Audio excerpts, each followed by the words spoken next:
you give him everything he wants, you understand? Morning freaks, just finished my morning grounding and meditation like I do every day. Tuesday is probably the best day of the week, that's for sure. Now I recently found this again after many months of having no fucking idea where I left it. Turns out I left it in my bags when I went to Europe, and so it's been sitting in there for a while, but I'm very happy I found this again because this is probably the coolest tech for runners ever. Like, this is better than any other running tech. It's better than heart rate monitors. It's better than running watches themselves that cost like $900, $1,000. It's better than those ASICS Superblast 2s that sold out in 5 minutes and have never been restocked. It's better than all of that combined, that's for sure. This is way better.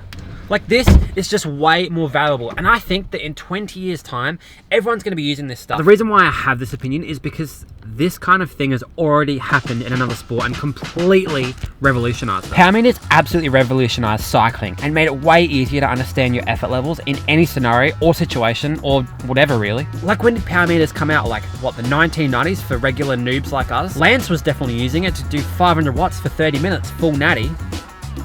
And now there's a power meter on pretty much every single bike around, and most of them actually come from the manufacturer with a power meter inbuilt. That is insane. Now you're probably asking, why is power better? Well, the reason is, well, it just is. No, I'll actually describe it, don't worry. Power describes your output, the force that you can apply over a distance, over a time constraint.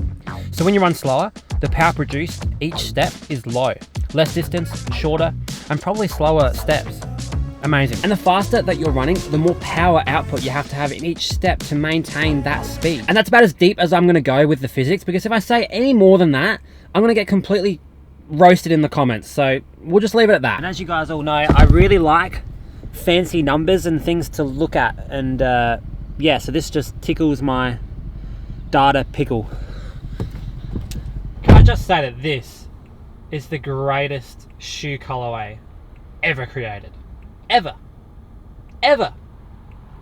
Ever.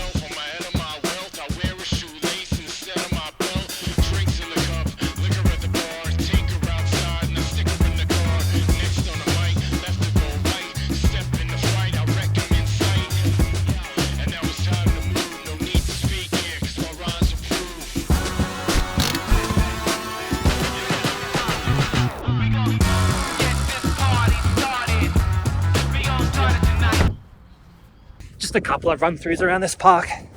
Won't kill me, will it? My leg's actually been feeling a lot better the last maybe 4 days, actually, ever since I booked that doctor's appointment and got a scan booked too.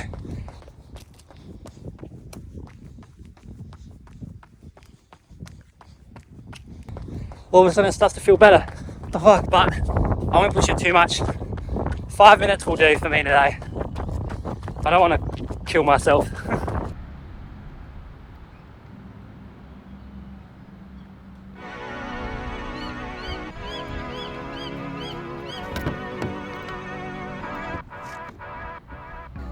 Now the problem with every other kind of training metric to measure your intensity is that most of them are not actually absolute. Heart rate, for example, can be just completely stuffed up on one day and then fine the next. Like, have a bad sleep, heart rate's off.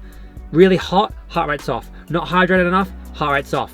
Wearing different shoes, heart rate's off. Heck, you could even think that you're getting fitter because your heart rate at a certain intensity is getting lower, but it's actually because you're just completely overtrained and it's off. And using pace is also complete garbage because on the flat it's fine, but going downhill and going uphill, it's too hard to understand your intensity. Basically, without a power meter like this, you're cooked. Power is just it. It's just the ultimate way of monitoring your training. Apart from obviously perceived effort, that's gonna be up there with power in terms of its absolute, you know, measuring capabilities. Like a few months ago before I went to Europe, I actually used power for like 2 weeks straight. And I got really good at understanding what different power levels mean. What did you say his power level is?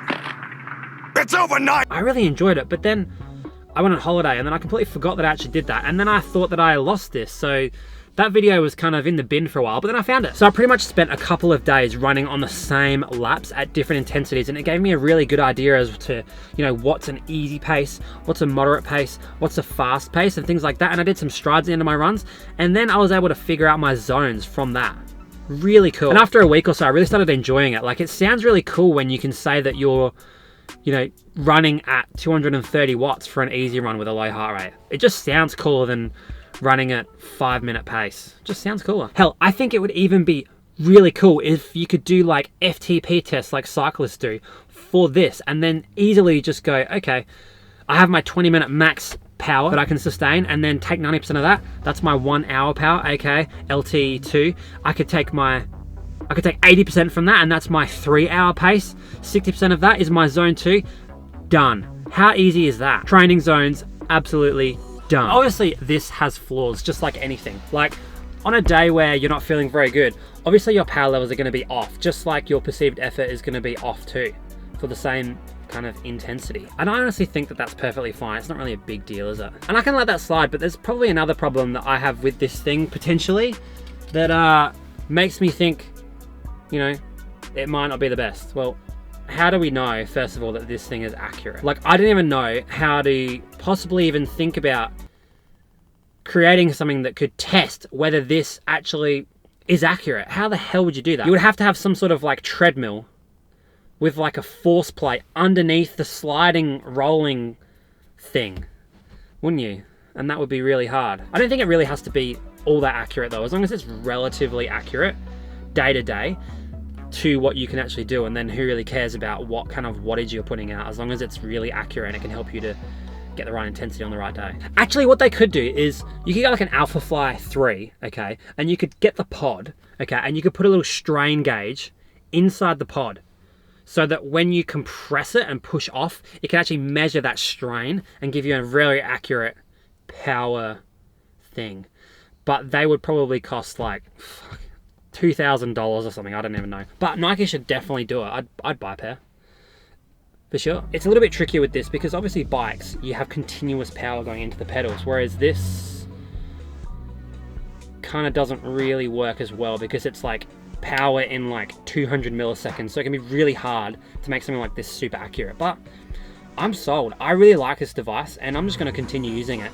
And I might even completely migrate all my training over to just power based and RPE based training and just putting heart rate in the bin because it really doesn't matter. The thing is, no one even knows where their zone 2 heart rate is anyway. Like, I only guess mine at like 127 to 143 after, you know, a couple of years of training, but it could be completely different. I don't even know. I don't think I really care either. Who gives a shit? Unless you've been in a lab, who cares? Hell, I might even buy a second one. Imagine that one here, and then get right, left differentiation of power in each step. That'd be pretty cool. Maybe I'll do that. All right, see you tomorrow. Bye.